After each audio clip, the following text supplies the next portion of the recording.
ये प्रधानमंत्री नरेंद्र मोदी जो वार्ता घर घर तिरंगा आमे से ही कथा को साधारण जनता हिसाब रे आज राज रास्ता रे तिरंगा को कांधे धरी से वार्ता को आउपादे आगु को नवाई राज रास्ता रे बुलुचु आपणकर लोकप्रिय गणमाध्यम माध्यम रे अपील करुचु साधारण लोक तांको घरे तिरंगा लगांतु ता सहित पाख पड़ोशी मानकु भी कहतु तिरंगा लगेवा पाई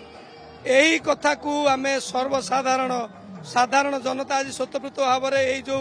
आह्वान रे सामिल होई राज रास्ता रे पताका धरी आमे बुलुचु आपातत आमर आकलन 5000 रु ऊर्ध्व आज ये शोभा यात्रा रे सामिल होई भुवनेश्वर रे सर्वसाधारण को अपील करिवे जे प्रत्येक घरे तिरंगा लागू प्रधानमंत्री जो कथा कहते ताकू वास्तव रे काम रे करैबा पई आमे से कथा को आज मुंडू को नहीं राज रास्ता को ओल्लैछु।